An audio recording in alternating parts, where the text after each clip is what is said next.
Hello everyone, so kind of picking off where we last were, I have to head to Revenant's Toll, but before that, I have a quest here from Y'shtola. Y'shtola would entrust you with the titanic task of defeating a greatly strengthened titan. So both Ifrit and Garuda are now vanquished by your hands. Truly you have earned yourself a rest. Would that you had the luxury of time to enjoy it. It pains me to say that Titan has also returned, and with a vengeance, as was the case with his primal brethren. He has grown stronger than he was before.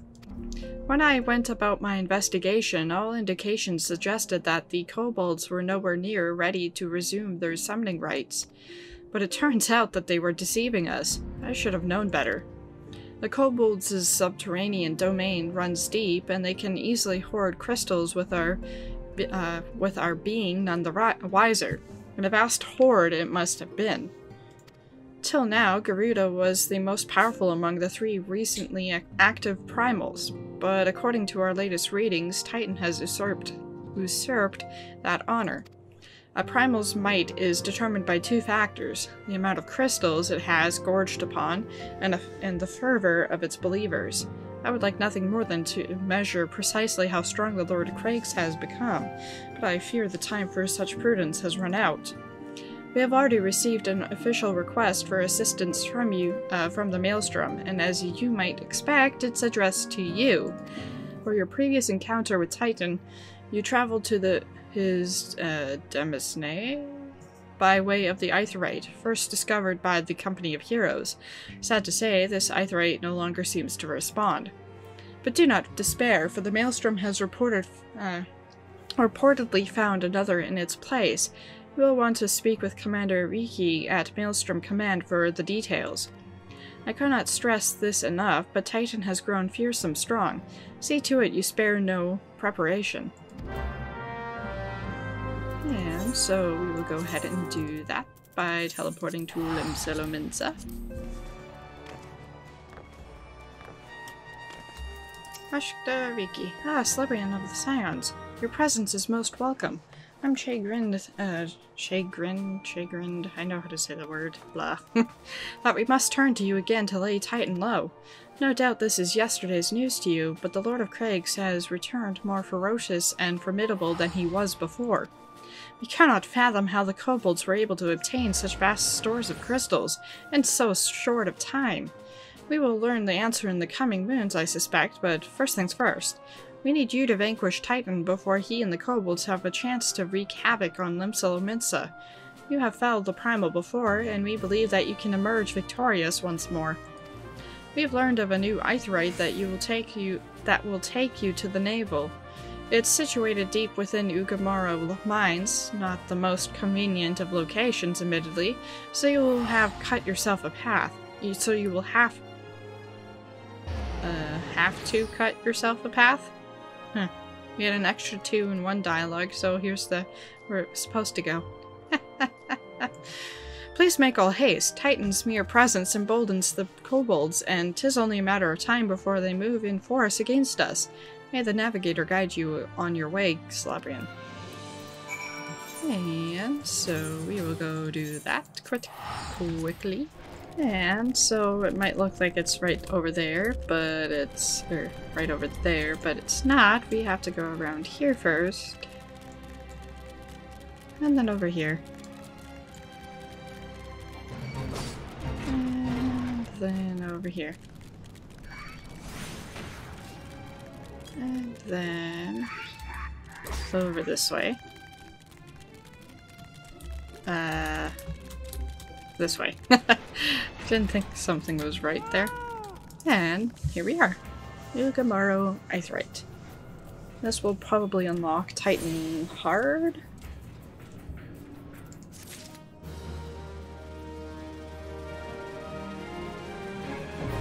The naval hard. Well, Titan hard. That's who we're fighting. I never remember the names of things. Anyway, so that's unlocked now. And without further ado, I'll head to the Revenant's Toll to speak with the guest who Minfilia told us about. Minfilia. What manner of woman is she, I wonder? We have spoken before, via link pearl, of course, but it's not the same. Destination.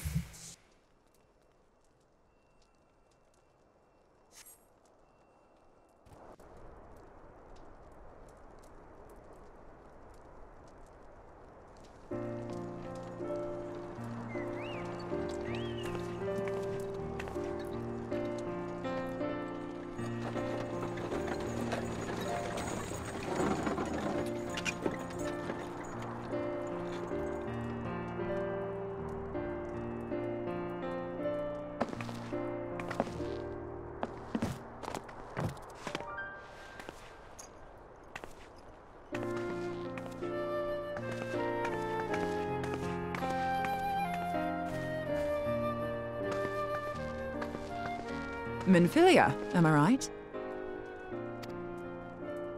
None other.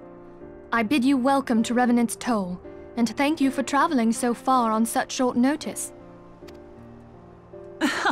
As if I could ever say no to Urianger. Moonbreeder is an accomplished Sharlayan scholar, and an authority on aetheryte technologies. She has played an invaluable role in our search for a means to capture Ascian souls. Charmed, I'm sure.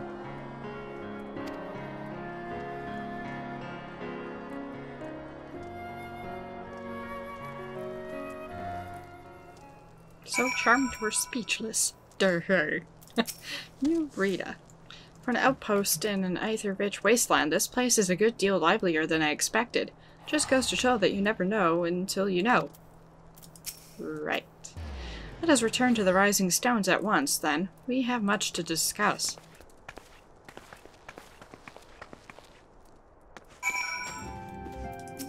Rita.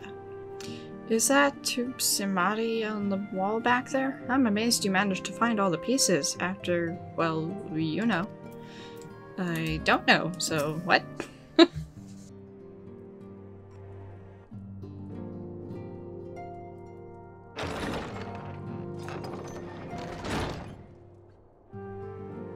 Moon!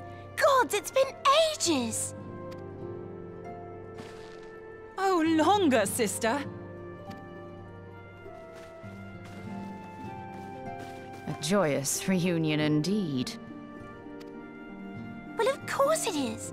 Moon and I are like twin sisters. Save in appearance and aptitude.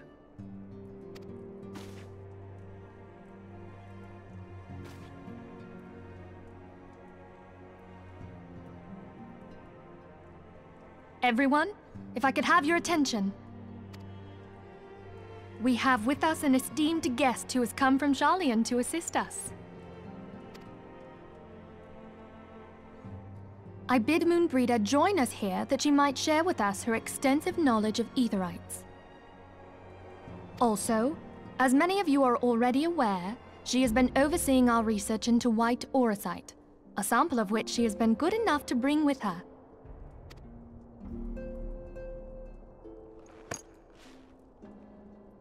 Well, I had to come, didn't I? You'd have to be bloody daft to turn your nose up at a chance like this. Where better to conduct my final tests than a land so steeped in ether you can taste it? 'Tis plain the passage of the years hath done little to dampen thy youthful spirits. And nothing at all to reform thy youthful manner.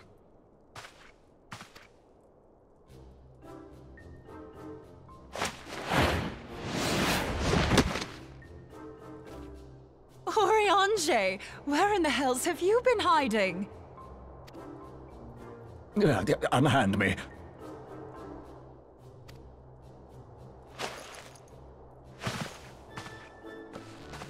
I come all this way, and that's what you have to say to me. I much preferred when you were pleading with me to drop everything and hurry to your side. What was it you said? None save thee can satisfy this need. Go on.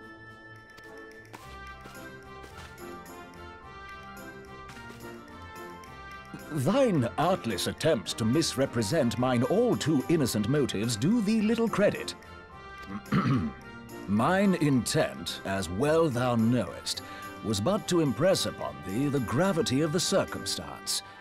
Lest thou doubt, a deiform entity shall shortly be summoned, save if thou and no other grantest my compeers thine aid. You still haven't found it, then? Your missing aetheryte? We have not. No. We know that Iceheart teleported to an aetheryte not far from the first. Yet even after careful analysis, we could not locate the second beacon. We now suspect that the heretics destroyed the second aetheryte to impede our pursuit. Our allies continue to scour Snowcloak for Iceheart's sanctuary, but we have no guarantee that they will find it. Yet it must be found, for even now Iceheart prepares to call upon Saint Shiva. I'm sorry, but if the aetheryte's been destroyed, then that's that. Although, you're absolutely sure she used the first aetheryte, are you? She didn't just use teleportation magics? One of our own bore witness to her escape. I can say with absolute certainty that Iceheart used the aetheryte.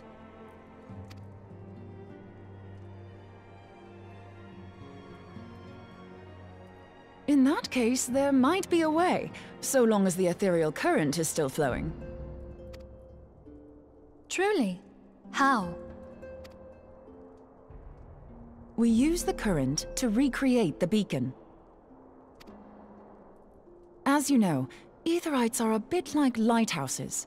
We use them to reconstitute our physical forms when crossing the ethereal sea. Without them, we'd lose all sense of direction and our essence would dissipate. However, we don't rely solely on these beacons. There are currents of ether which flow between them, currents which help guide us to our destination. Now, these currents will gradually dwindle away to nothing if an aetherite is destroyed. But if even a sluggish flow remains, we could theoretically use it to direct a surge of concentrated ether towards the void left by the beacon, and thereby fill it up again. Like opening the floodgates to fill a dry riverbed. Though, correct me if I'm wrong, but would we not need a veritable reservoir of ether? In concert, we might manage to channel a sufficient volume, yet that is not my chief concern. To direct the flow of so great a volume of ether with the requisite precision would be a nigh impossible task in itself. I barely succeeded in facilitating travel to an unattuned beacon. That which you describe sounds considerably more difficult.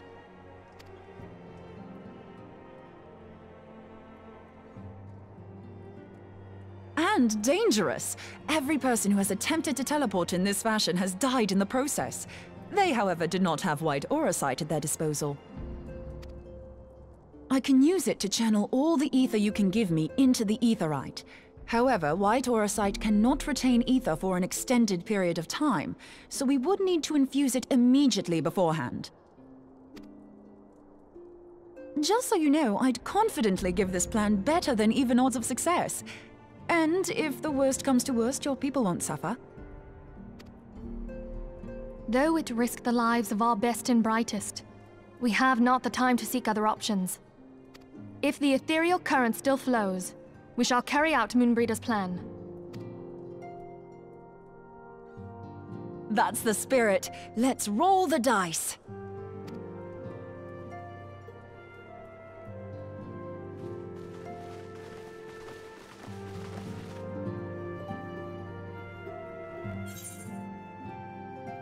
And so we have the options of these, and I don't need them, so that.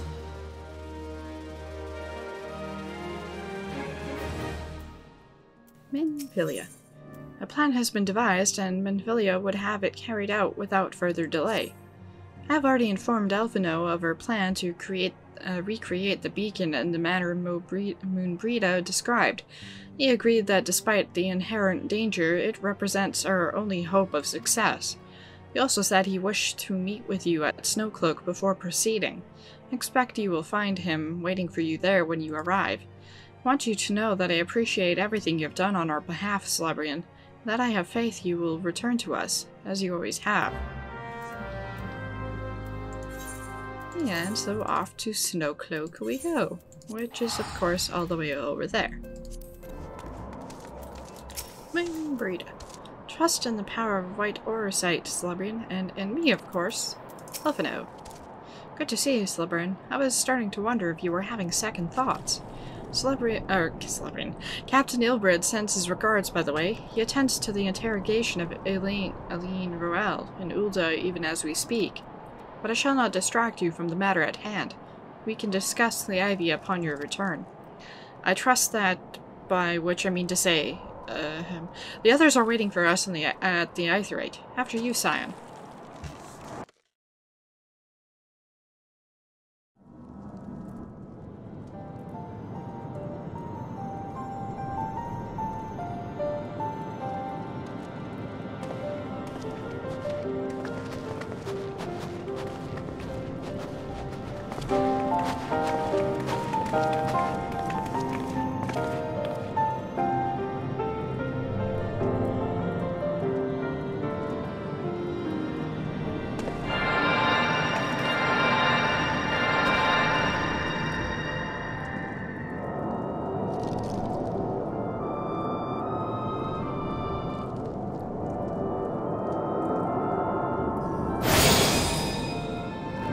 There, it's ready.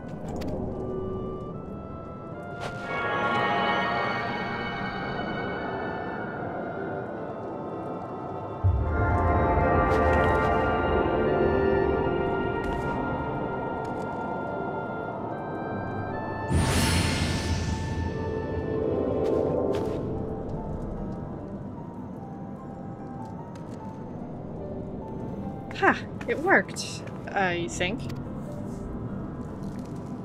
Try attuning to the Aetheryte now. Feel for the current and try to locate the beacon.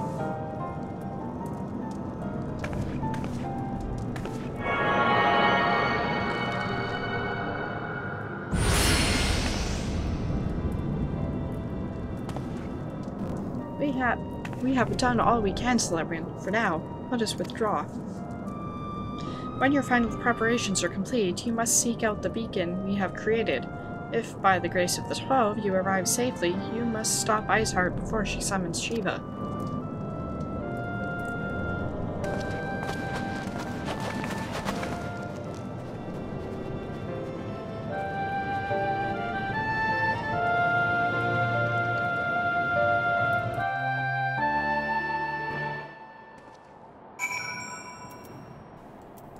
Brita.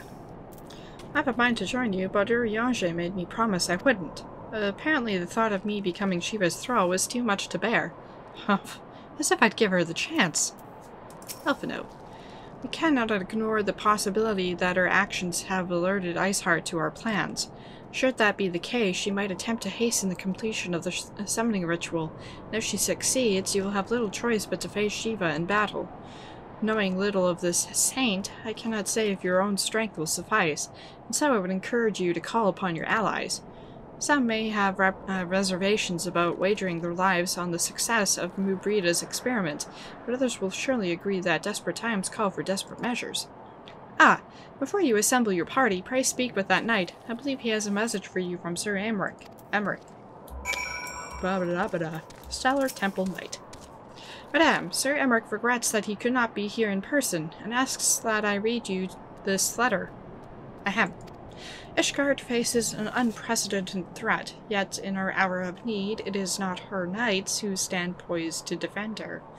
Celebrian Saragon, the warrior of light, savior of Eorzea, your deeds this day shall not be forgotten.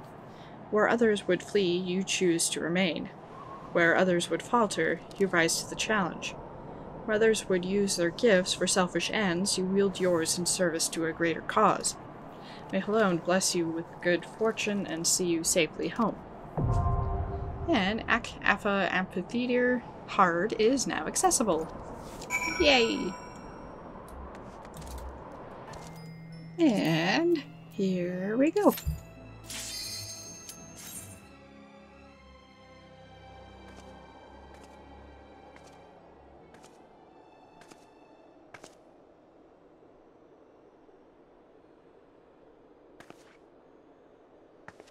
You should never have come here, Warrior of Light.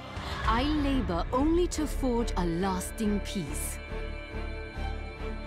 A peace you would deny us out of ignorance and blind faith. No matter. If it is our fate to be at odds, then it is mine to strike you down. We whom gods and men have forsaken shall be the instruments of our own deliverance. Partake of my flesh. Fill this vessel with your light. Walk amongst your brothers and sisters once more. Oh, Saint Shiva, still the hatred within our hearts and bless us with eternal grace.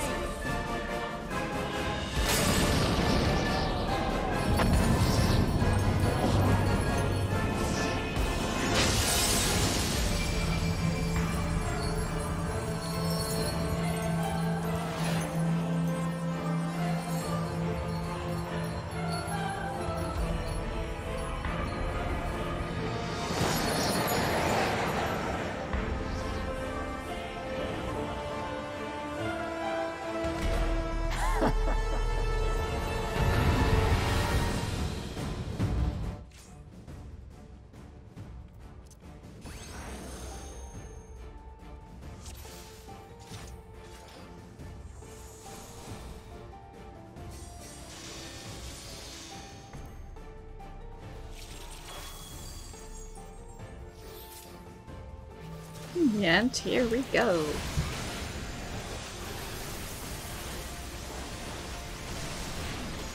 Helps if you stay connected to that individual, aka the bad guy.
And this is my favorite part. Everybody freezes.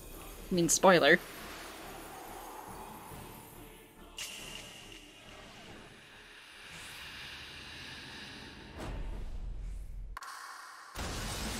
The very classic Shiva in Final Fantasy.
Whoop, whoop.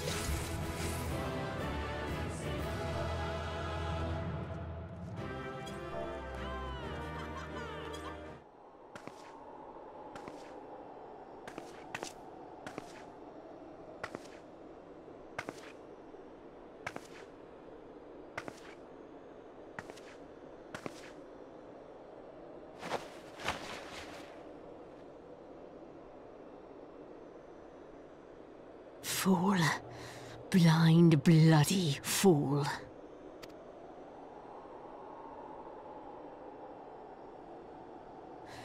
You, of all people, should understand the suffering war begets. That no sacrifice is too great if it brings an end to the violence. Mine is the righteous cause. You fight in a war you do not understand. A pawn of liars and schemers. And they are no less ignorant than you, following the creed of their fathers without question, never thinking to ask why.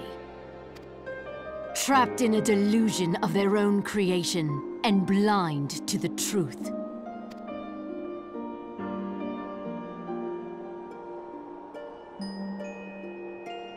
Warrior of Light, redemption is not beyond us. We who walk before may lead those who walk after.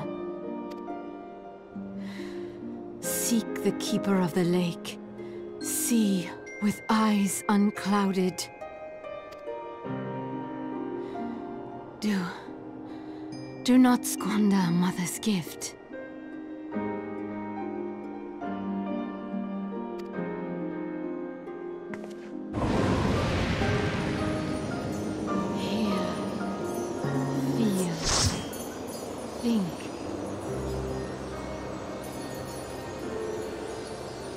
Oh, that sounds familiar.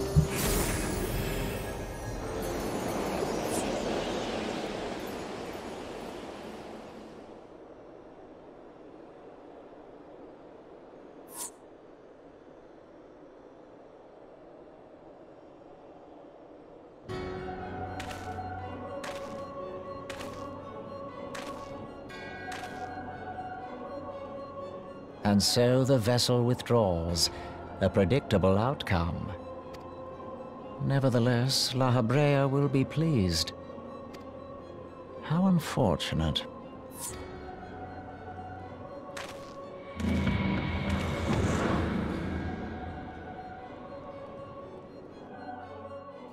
By the 12, you're alive. I mean, of course you're alive. Why wouldn't you be? Iceheart did what? And you're certain about that, are you? Dravanians are skilled with glamours, after all. Look, if you say that's what you saw, I believe you. It's just that I've never heard of a primal being summoned like that before. Are you sure you're not injured? Head trauma has been known to cause hallucinations, you see.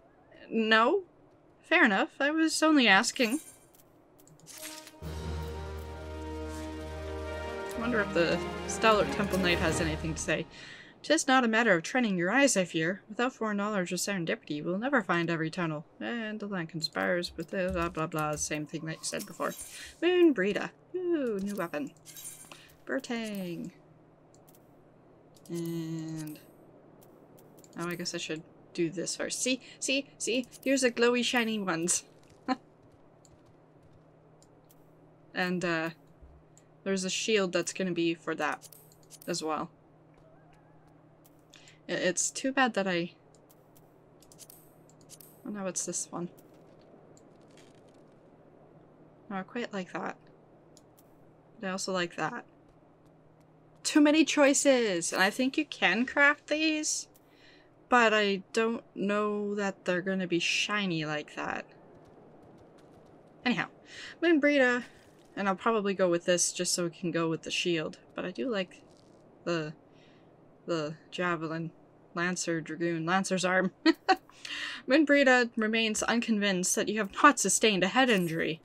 If you ask me, there's not to be gained from mulling over the implications of your story in the freezing cold. Let's save it for the Rising Stones, eh? I'll bet everyone to meet us there. But before that, you had best pay a visit to Whitebrim Front and speak with Elfino. He's probably worried sick about you. That, or he's busy playing at politics with the Ishgardians. Either way, I'm sure he'll be delighted to see you hale and healthy. Speaking of which, you don't have a headache or anything, do you? No? Blurred vision? Oh, no reason. See you again soon. Well, at least someone hasn't gotten used to the crazy things that we've seen, so she's right to question us, in case we have had head trauma. Anyway, so we need to head over there to Whitebrim Front.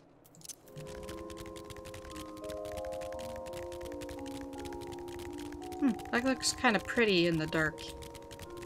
It's shiny. Not quite dusk. But anyway, so Elfino is, I'm guessing, in here. Probably up the stairs. Apparently a fate started. Oops. Elfino. I'll talk to everybody else first. Guillemot.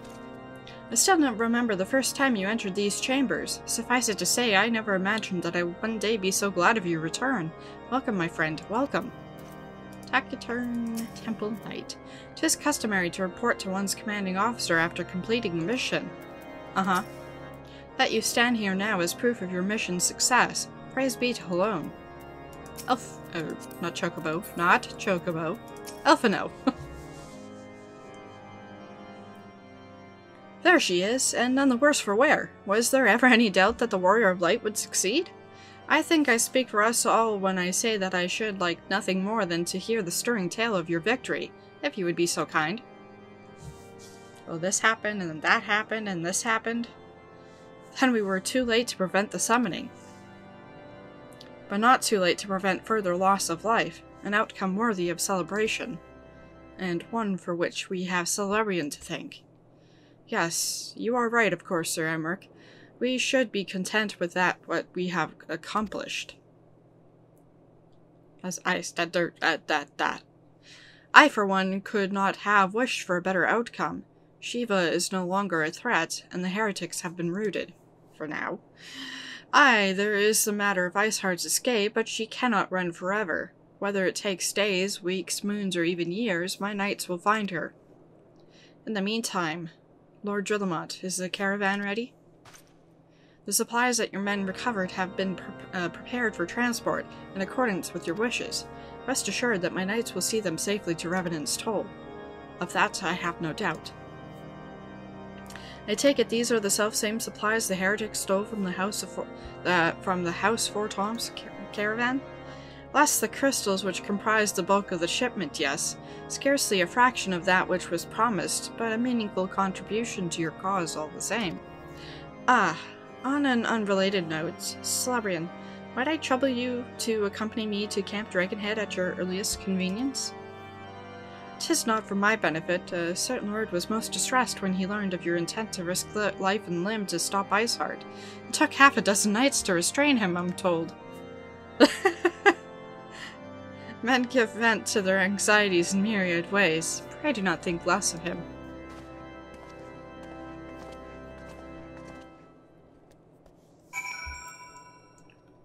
Guillemot, 'twas well you came, else we would not have won this day. Only a knight-errant may break a stalemate, my lady mother used to say.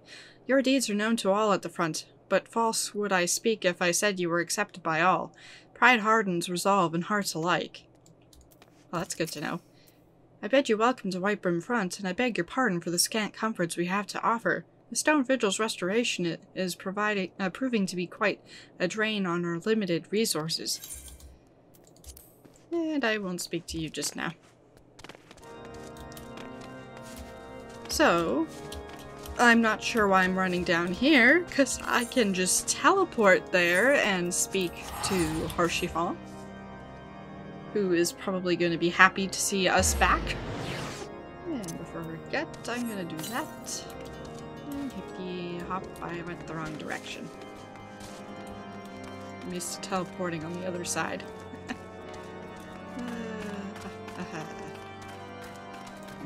zoom in a little bit.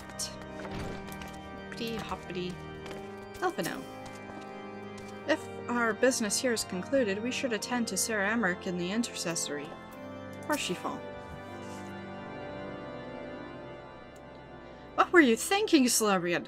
Wagering your very being on a dubious theory which might allow you to enter Iceheart's lair? Knowing full well that she could have sufficient forewarning to complete her ritual to summon Shiva anyway? And then engaging the abomination in mortal combat?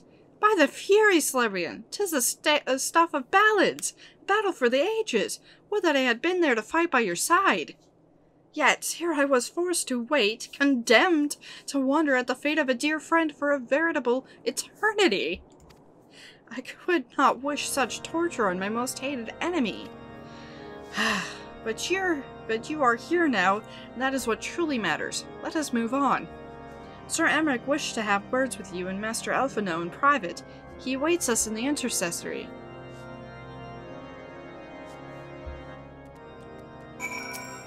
Pray go on ahead without me, Celebrian. Another matter requires my attention, but I shall join you anon. Elfino. Same thing that was said before. And obviously we need to head over here. Do this. Greetings, madame. I shall show you in at once. Proceed to the intercessory.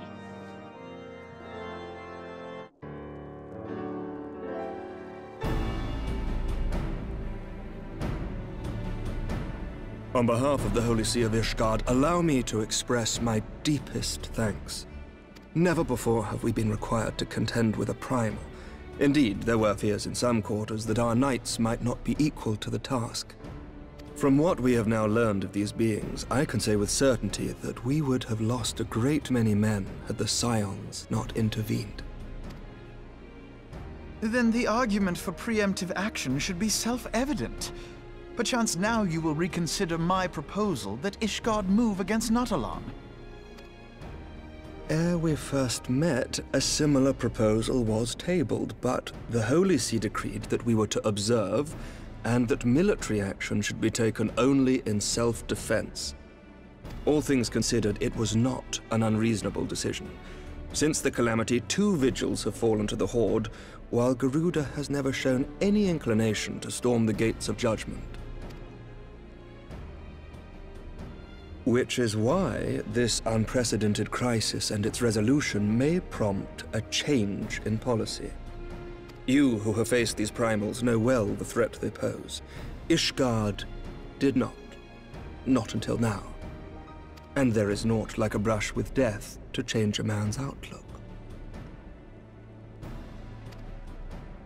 At the very least, this should silence any lingering objections to our arrangement with Revenant's Toll. The Holy See may even feel moved to grant us its formal endorsement. So far as it is possible, the Scions shall be compensated for their service. We should be grateful for any aid you can provide. As a gesture of good faith, I shall withdraw my previous request.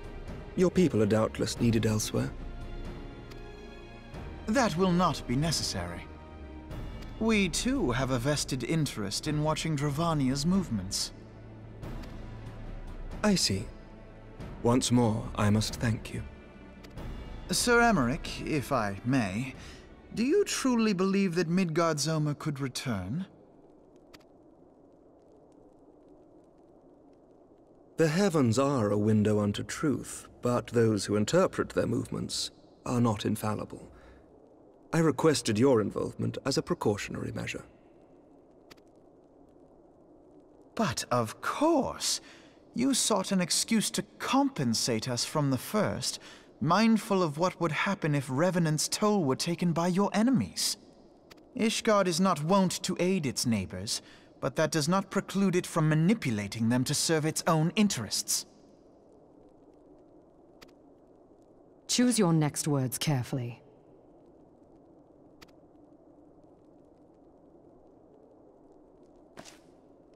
Do you know what sort of man becomes Lord Commander of the Temple Knights?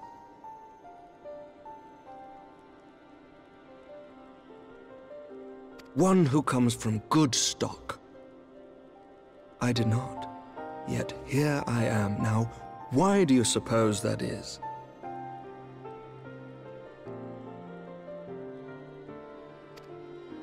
Because I swiftly learnt to tell the difference between words, deeds, and beliefs.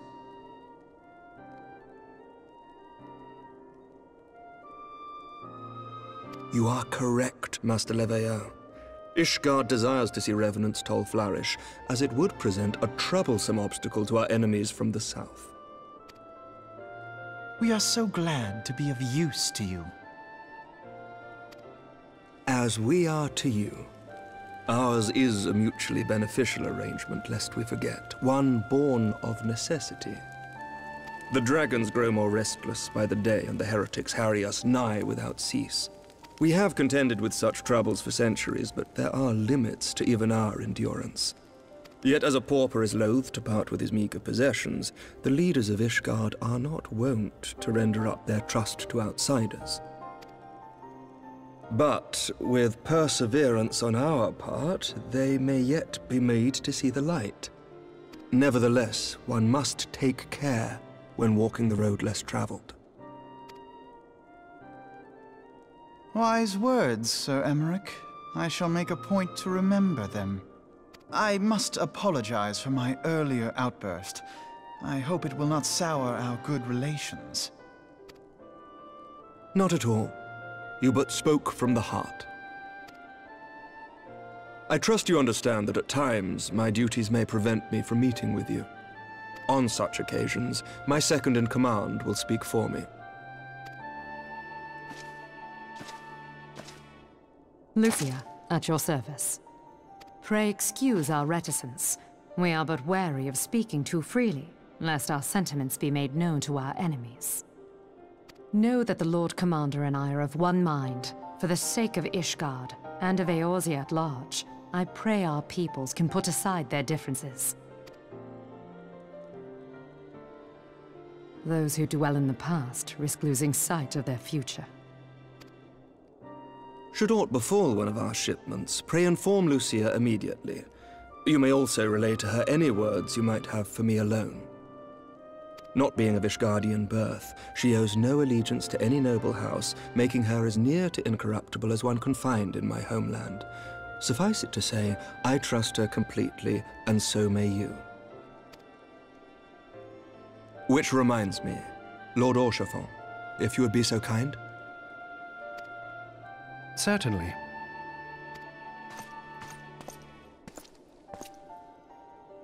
In times such as these, trust is ever in short supply.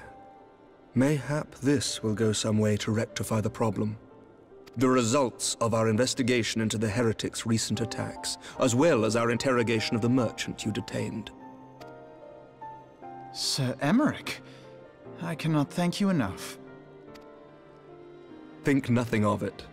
Ishgard may be many things, but it is no friend to Garlemald. Did I not tell you to have faith, my friend?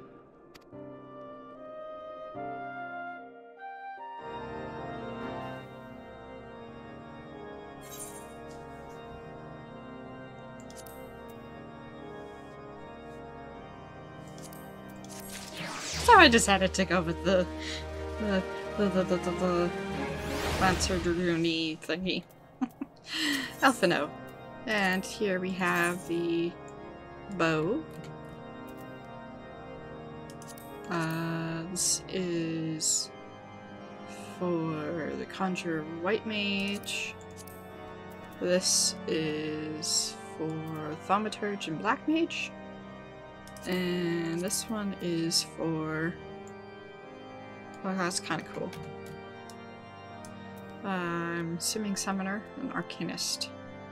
I went with this one before, because it was the one that I was going with at the time. Next class I was gonna go.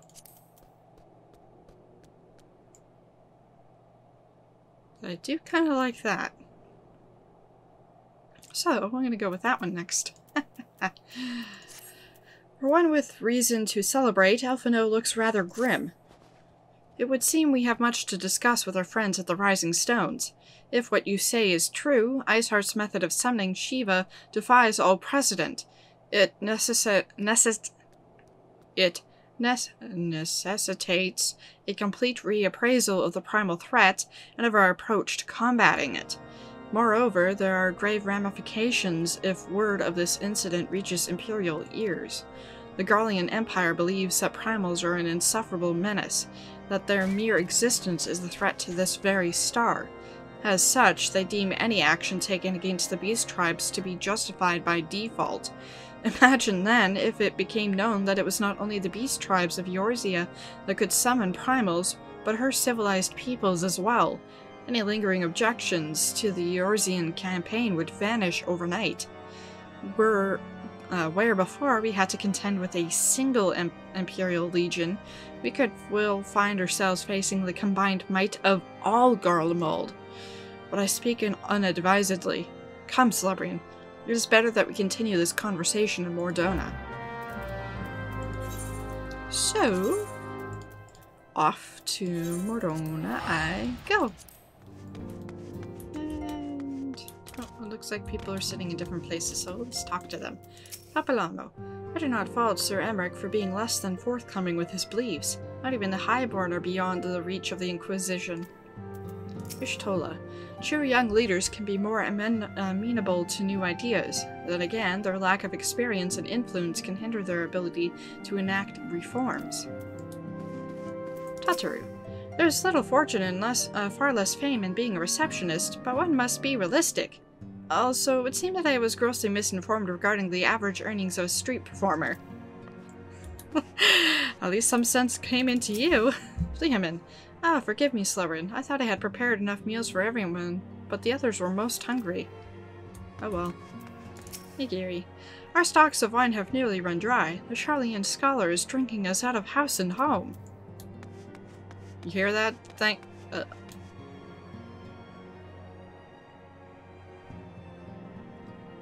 Hey, we'll just slowly lower the camera.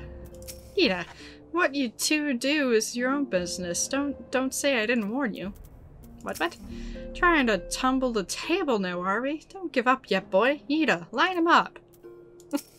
Hey, I just gotta say you're a pretty...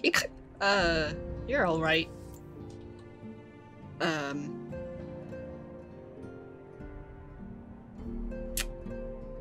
Yeah, Higiri is super impressed. Continent. A sip before practice, a sip after practice, and all too often a sip during practice. I do believe Moonbreda is having quite the bad influence on you. Worry Boulder, calm yourself, Continent. It's just a little sip after practice. Clears out the cobwebs. No end.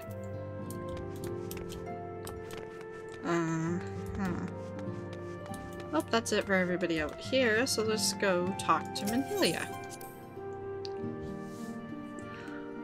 Ay.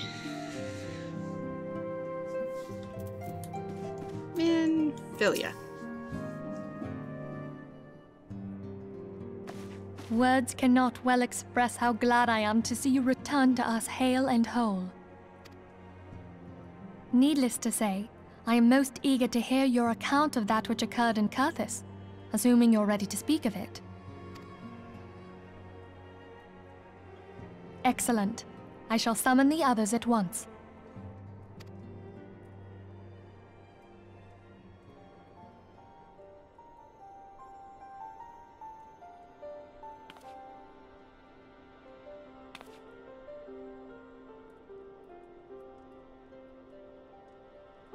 Iceheart used her own body as a vessel for a primal soul? Master Louisoix's writings make no mention of such a possibility. Can we be certain this entity was a primal? As certain as we can be that good King Mogglemog XII was a primal, I should think. Both were ostensibly summoned. Let's not quibble over definitions. Of more concern is the implication that Iceheart retained her will, even after she was possessed. We are talking about a mortal, wielding the power of a primal. It can't possibly be that easy, can it? There must be some sort of sacrifice required. Or maybe she's just special? What qualities this woman possesseth, I know not, but full sure am I that she was groomed for this role. Few are privy to the secrets of summoning, and but a single party standeth to profit from their dissemination. Well, I wouldn't presume to comment on how the lass came to know about summoning, but I will say that what she summoned was a primal. The readings were the same, or near as damn it. Strange as it all sounds, it's really no different from what you've faced before. Then mayhap it is time that we re-examined our previous encounters. Oh, pack your things, Ida. We're going back to Gridania. Yes, sir. About Iceheart's final words to you. Hear, feel, think. Hydaelyn speaks to her as well. If Iceheart is blessed with the power of the Echo, she will doubtless have used it to further her goals. Or could it be that it was a revelation granted her by the Echo which first set her on this path? She did say that the Ishgardians were blind to the truth. Do you think she has knowledge of the origins of the Ishgardian-Dravanian War? It would do much to explain her unwavering conviction. Did not the Lady Iceheart implore thee to seek the Keeper of the Lake? And did she not imply that in so doing thou wouldst come to see with eyes unclouded? Midgard-Zoma was a king amongst kings who reigned for centuries on end. But he is dead and his wisdom lost to the ages. Unless the Ishgardians' fears are well-founded. It would seem we have yet another reason to stand watch over the Keeper of the Lake. For a mercy, we are well positioned to do so.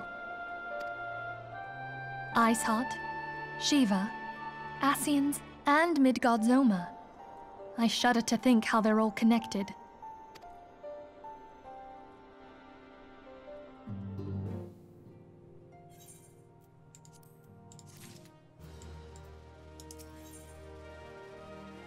And so we see this is for the Scholar.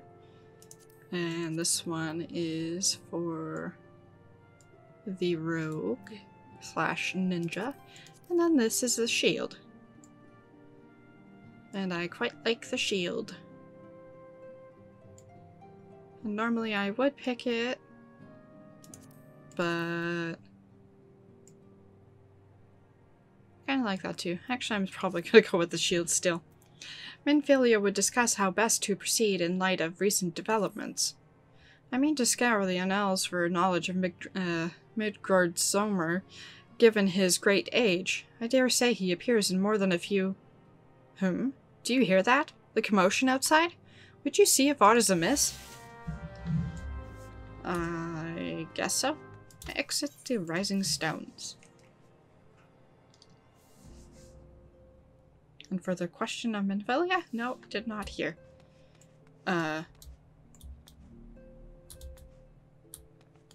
Tater. Or, I mean, Alphino. Celebriant, 'tis well you are on hand. We have a problem. Raelle has escaped. It happened shortly after the Immortal Flames took her into custody. She had been placed in a dungeon cell ahead of her coming trial, but apparently accommodation was not to her liking. The turnkey was found slain along with 2 guards. 'Tis plain she received inside help. Citizens report seeing Raelle quitting the city via the Gate of Nald, with a bloodied spear in her hand. She makes for Castor Meridianum. I am certain of it. With her fate in Eorzea as good as sealed, what recourse has she but to flee to her imperial masters? Even as we speak, Captain Ilberd and the First are hot upon Raelle's heels. Pray, make haste to Camp Bluefog and join the hunt. And so, off to Bluefog we go. Speak with Ilberd at Camp Bluefog in northern Thallin.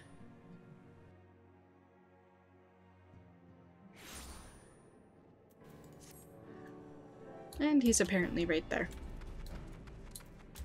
Ilberd. My thanks for coming, Scion. I have spoken with the soldiers here. They say that Raelle was walking through the camp not a bell ago. Aye, she walked right through. You did not mishear. We have Raban's decision to keep the matter secret to thank for that. Bad for morale, he said. As a result, not a single flame in the garrison made any attempt to detain her, and so here we are. Raoul must not be allowed to reach Castor Meridianum. And so, I will jump on the mount. And, oh, I guess I can teleport there. I won't, I'll be lazy.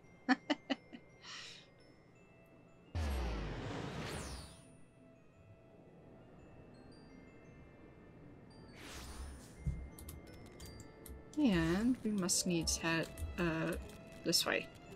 No. I was going the right way. Ay, ay, ay.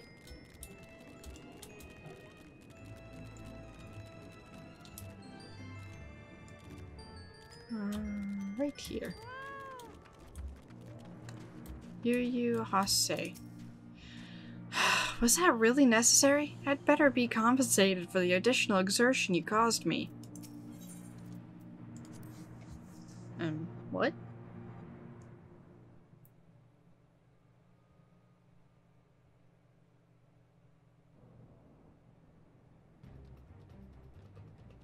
This wretch was with Varel. He threw himself at us so that his mistress might escape. She didn't blink when we cut him down. Not even he started screaming. No loyalty even to her own guard-stormed Dorothy. Ptz! With me, Scion, we almost have her.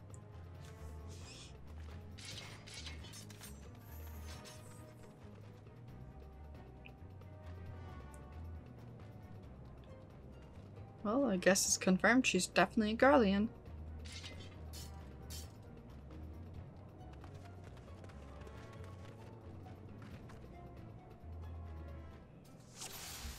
Duty commenced. What? We're all alive. Resting, the first thing I'm gonna do is take out this guy, I think.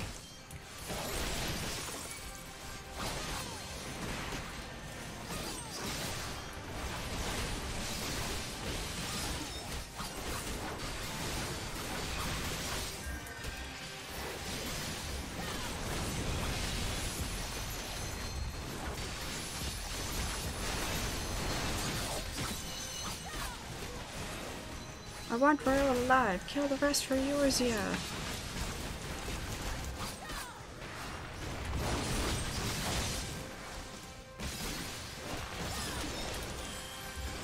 Oh, I suppose we should attack this thing.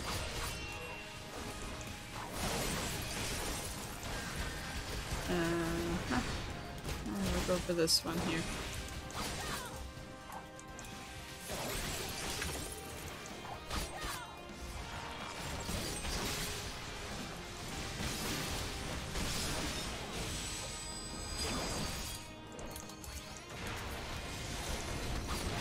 Oh, I guess we should go for that.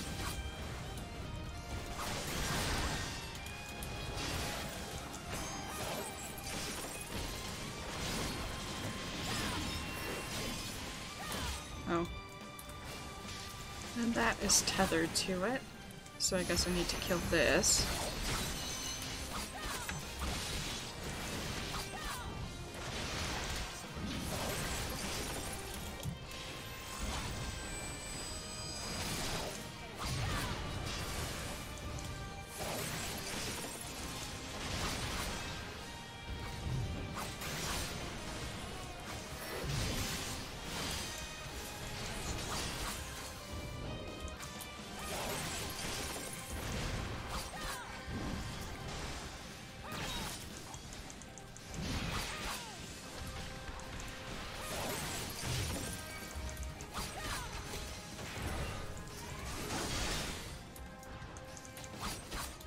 I don't entirely remember how we beat this before.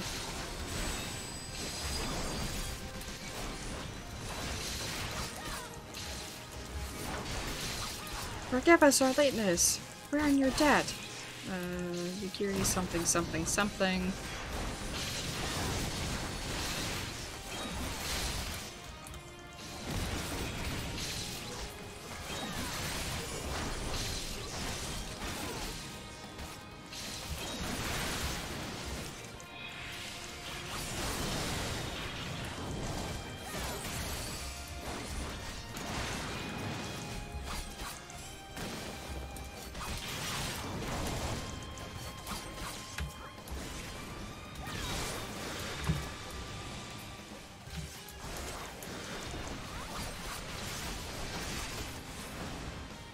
And there we go. That was kind of chaotic, but... And there's a dialogue in that chat as well. Gasp, pant. Bind her, and do it tight. Yes, sir.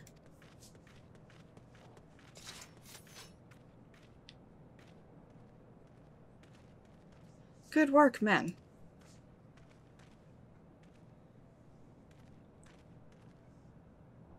She and her Imperial cronies pushed us close, but we were better. Behold, a respected officer of the Immortal Flames. People looked up to you as one of the Order's founding members, one of its pillars. It saddens me to see you fallen so low. What would you know of low? You, spoiled little lordling who has never known any want. People such as you take wealth and birth for granted. You think it's your God's-given right to rule over others? You know naught of our plight, the injustice that we low-born Ishgardians must endure. To the noble lords and ladies, we are not people, but resources to be consumed. I did what I had to do to survive. Stealing, killing, even whoring myself. It is no fault of mine, it's fools imagined by Paragon when I joined the Flames. To hear you tell it, one would think the only person ever to have suffered. In case you have forgotten, Raban himself was born into poverty, as was I. We lived hand to mouth, with little more than shirts on our backs. Hunger was our constant companion. Yet never did we bemoan our lot in life, nor did we begrudge others their fortunes. We accepted the hand that we had been dealt, and played it to the best of our ability. Life was a battle, aye, but no matter what fate threw at us, we took it on the chin and came back for more. Everything we have, we fought for. How are we any different, then? 'Tis true that we were both mercenaries of lowly birth, and 'tis true that we both had our fair share of struggles. But whereas I sold my sword, you, Marshal, you sold your comrades. If life has taught me one thing, it is that you never betray your own. I would sooner cut off my own arm than raise a hand against a friend. But enough talk. You will return to Ula to face justice, and the people whose trust you have dragged through the gutter.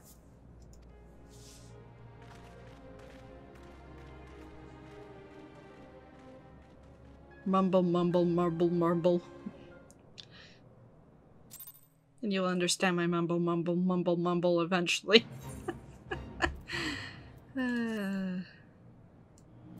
Wilbert. I joined the Crystal Braves that I might strike a blow against the Empire. Those who cast their lot with Garlemald should expect no better treatment. Elfino. Not so much of his hint of remorse. 'Tis well that this sordid business is finally at an end. A friend's betrayal cuts deeper than steel. We must hope that we have chosen our own allies more wisely than Raban chose his.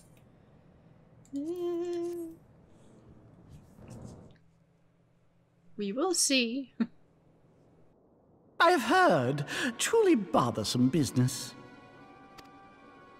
No, I do not foresee a problem on that front. The main concern is Raban. There is no telling what the brute might do. Have the Blades watch him in the flames day and night. You may leave the Sultana to me. I shall personally attend her grace.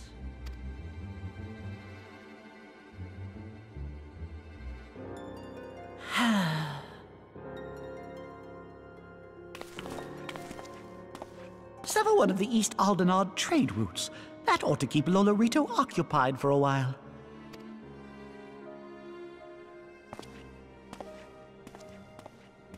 Nanamo Ulnamo. For my sake, pray be a good little Sultana to the last.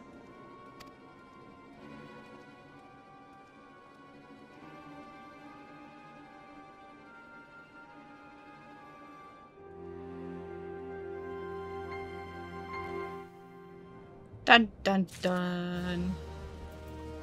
Wilbert.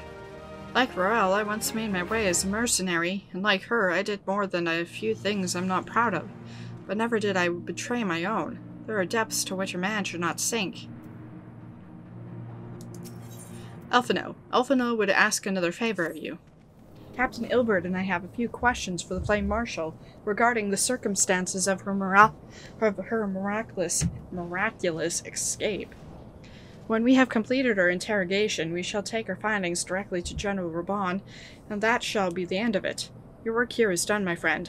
My thanks. But I have one last task for you. Return to the Rising Stones and apprise Minfilia of all that has happened. I'm aware that the antecedent held Varel in high regard. For better or worse, she will want to know how this tale ends. Indeed. So, back to Mordona I go. Minfilia. Welcome back, my friend. I have already received word from Alphino. To think that Flame Marshal Huayu was the Garlean agent. I know not what to say. Apparently her name is Ryu. Together with Raban, Eline lent us much-needed aid at the time of our Order's founding. She was particularly passionate about the need to tackle the primal threat.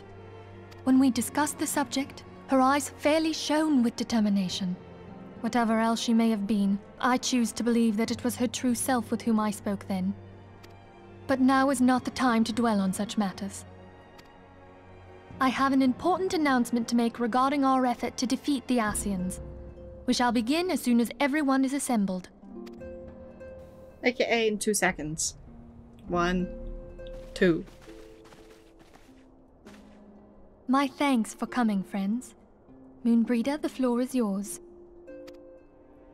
By now, I'm sure you're all familiar with White Auracite, the miraculous material that'll allow us to capture Ascian souls. Back at Snowcloak, we verified its ability to absorb vast amounts of ether. Alas, it leaves something to be desired in the area of stability. The stone can only store ether for a short while before expelling its contents. In addition to Auracite's inherent limitations, we must needs be wary of our enemy's strength. Our foe draweth upon an infinite wellspring of power. Even should we succeed in entrapping him, the stone will not long contain his wrath. Meaning that, if we want to kill the swine, we'll have to be quick about it. 'Tis our belief that an Ascian soul may be permanently undone, if smitten by a sufficiently concentrated burst of pure ether. The only trouble is, we can't say for sure how concentrated the burst needs to be. Without knowing how much ether an Ascian soul is composed of, we're basically guessing. Our sole clue lieth in thy struggle with La Habrea. During that encounter, Hydaelyn bid you forge what she called a Blade of Light, a weapon which took the form of a luminous stream of energy. Based on your description, we believe the blade with which you vanquished your foe was composed of ether. Admittedly, your victory proved ephemeral, as La Habrea was able to use a crystal of darkness to flee into the space that lies between our world and the void. The fact remains, however, that Hydaelyn placed the means to destroy the Ascians in your hands. Be that as it may, it would be unwise to assume that she will do the same when we next encounter such a foe. Quite so, my lady. We must needs find the means to forge our own blade of ether, one to equal that which Hydaelyn did benevolently bestow upon her champion. That is all well and good, but it seems to me that producing such a blade will require a prodigious quantity of ether. Whence will it come, pray tell? Oh, what if we had 2 pieces of white auracite? One to trap the Ascian, and the other to store the ether for the blade. Oh, nice try. But it's as I said, the stone won't hold ether for any length of time. We'd still need to collect the stuff there and then, sorry to say. And therein lies the rub. Finding a way to create the blade whenever and wherever we choose. 'Twould seem more research is in order. I'm going to linger a while, perform a few more tests on the auracite. And I could do with some help. Urianger, why don't you lend me a hand? Mine apologies, but I am required at the Waking Sands. Lady Minfilia hath given me sole charge of the premises. 'Twould be unseemly to leave them unattended. Sole charge, you say? So you're basically alone there, then? Well, that settles it. I'll just have to come to you.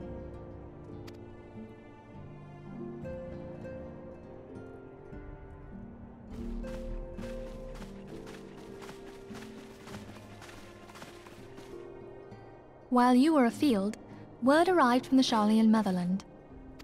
You will recall that a survey party was dispatched to investigate the incident of the Isle of Val. What they discovered was troubling, to say the least. According to the report, the isle has been erased from existence.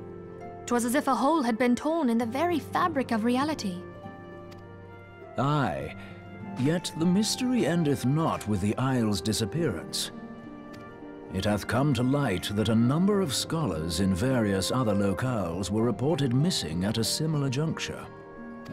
What's more, they all had something in common with the head of the students of Baldesion. Every last one of them was researching a phenomenon called dimensional compression, or the rejoining as the ancient texts call it. I'll be damned if that's a coincidence.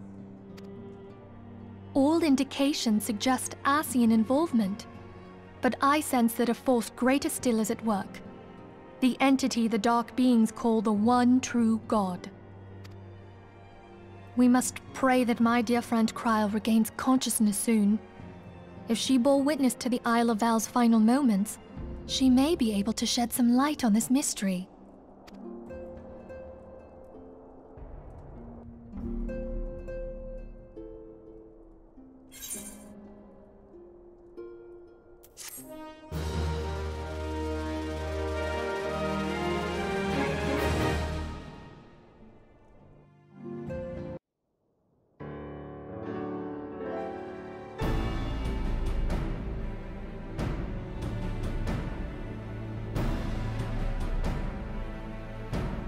Following the calamity, the forces of the 14th Imperial Legion entrenched themselves in strategic locations across Eorzea. So swiftly did they accomplish this, it was suspected that they had received help. To think that it came from Huayu, my right hand. There is more. We have reason to believe that Huayu didn't deal exclusively with the 14th. She also answered to a higher authority in Garlemald. But this higher authority could not have been the Emperor. By consenting to the Media Project, Solus Zos Galvus showed himself to be more concerned about preventing the spread of primal influence than claiming Eorzea for the Empire. He would happily have seen the lot reduced to ash. We believe a number of high-ranking figures within the royal household were against the decision, but that they knew better than to oppose the Emperor openly. Of course, this didn't prevent them from making clandestine provisions, in which Huayu played a part. Alas, these provisions did not prevent Dalamud from falling, and the ensuing chaos changed the face of the realm forever. Yet Eorzea survived. To all intents and purposes, the Meteor Project had failed, and the Empire was left to rue its lack of a decisive means to eliminate the Primals. Until, that is, it stumbled upon the Ultima weapon. Even before the accursed thing was dug up, it seemed to me the 14th had the might to overwhelm our weakened armies. Yet they chose to hide behind their walls. Why? The Black Wolf was wary of making the denizens of Eorzea desperate, lest more primals emerge to bleed the land. The discovery of the Ultima weapon, however, emboldened him to resume his war of conquest in earnest. But there was one in Garlemald who believed that Van Belsar's actions were premature. One who stood higher in the Imperial Army's chain of command. He ordered the Legatus to halt his advance, only to find that the Black Wolf had slipped its leash, and that the 14th now acted alone. In a bid to bring Van Belsar to heel, he used the agent he had planted in Ul'dah prior to the calamity to undermine the Legion's efforts. A man who outranks Van Belsar, yet opposed the late Emperor's decision to annihilate Eorzea. This could only be the former High Legatus of the Garlean army, now known as Emperor Varus Osgalvus. So he was Huayu's true master. But one of several in actual fact. We've learned that even as Huayu served the Empire's interests, she sold Imperial secrets to a certain faction in Eorzea. In so doing, she helped to maintain the status quo, thus prolonging the conflict. Considering who stands to profit from war, it isn't hard to imagine who her other masters were. 7 hells! You mean to say that she was a double agent? Huh, triple, if you consider her services to Van Belsar and the new Emperor as separate. As neatly as these pieces seem to fit, one aspect of the puzzle remains unclear to me. By whose will was the Marshal feeding intelligence to the heretics? And try as I might, I fail to see how aiding their cause would profit either her Imperial or Monetarist masters. Could it be that another hand is at work here? If so, Huayu must be made to reveal whose it is.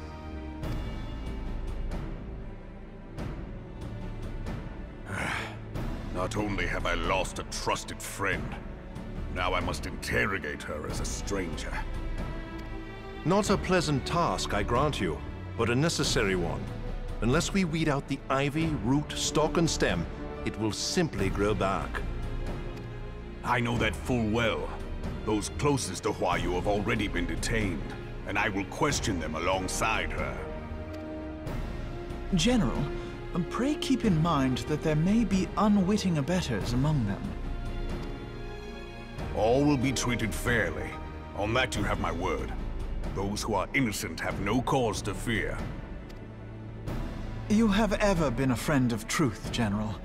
I hope the unpleasant task of weeding out falsehood will not detain you too long. Though it be for the sake of Eorzea, doubting one's comrades is poison to the soul. And with that, I take my leave.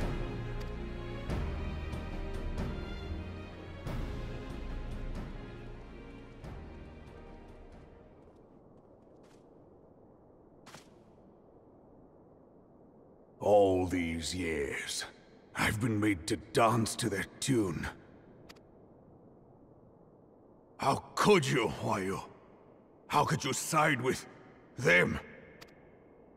Those cankers who take from this land and give naught in return, who use their power to disempower and grow fat while the people starve.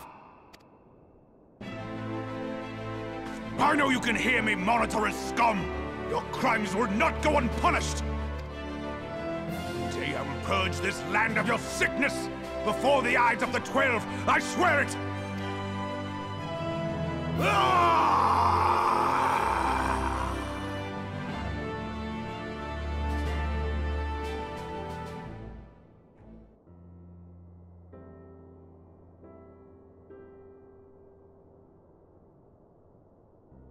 I shall have no further need of you this day.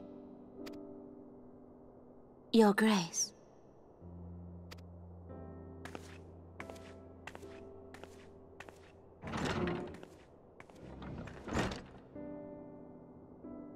I fear that not even mine own chambers shall remain private for long. Has the situation grown so grim?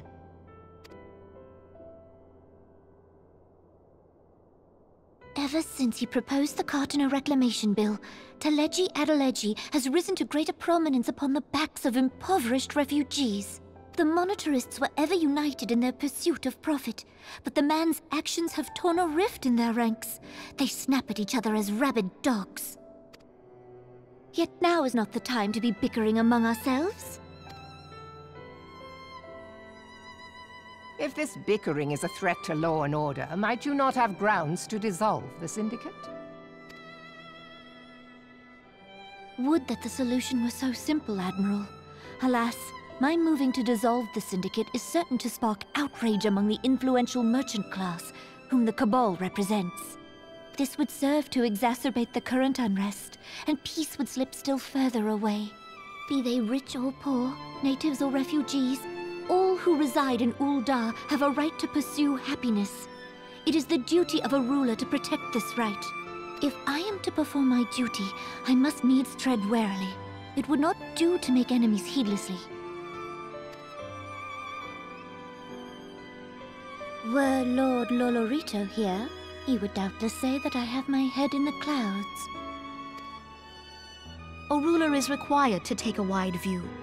Try as we might to cater to all needs, some will inevitably be overlooked. As such, there shall ever be citizens who feel aggrieved. It cannot be helped. But as you have informed us, the monetarists take no view but their own. They hunger for power while the masses starve. In the absence of a common cause, it seems beyond any one individual to make Ul'dah whole. And the presence of a Garlean agent within the Immortal Flames only makes matters worse. Even accounting for Ul'dah's historic reliance upon mercenaries, such a grievous breach of security is unprecedented. I fear this business will provide the monetarists with a rod to beat Rauban.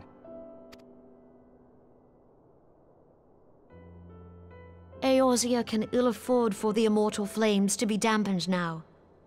Ere long, the Garleans will turn their ravenous gaze toward our lands once more. If we are to resist their might, our nations must stand together. Yet for this to happen, our nations must be whole. Cannot be done to improve the situation in Ul'dah. The true wealth of Ul'dah lies in the health, happiness, and hopes of her citizens. Alas, the citizens shall never know these things, so long as their lives are ruled by the ambitions of the few. The monetarists claim to represent the best interests of the people, but in sooth they desire only to manipulate them for their own selfish ends. For the government to serve the people, it must be formed of the people. For Ul'dah to move forward, it is not only the Syndicate that must be dissolved. Nay, you jest.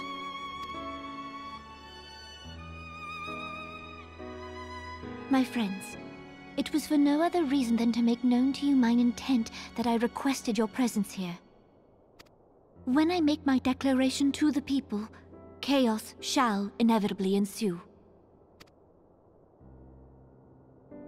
As the last monarch in the line of Ul, I make unto you this request. Help Rauban to preserve order and protect the people. Forsake them, and you forsake yourselves. For a strong Eorzea will ever have need of a strong Ul'dah.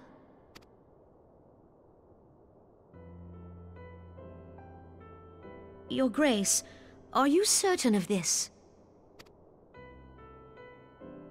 There is no other way.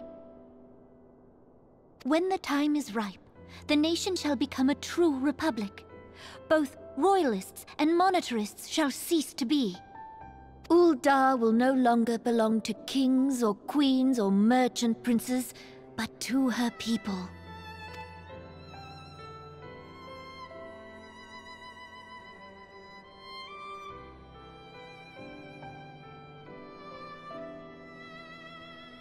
Rauban, forgive me for casting aside all that you have toiled for in my name. Beyond this gesture, I am powerless to help my subjects.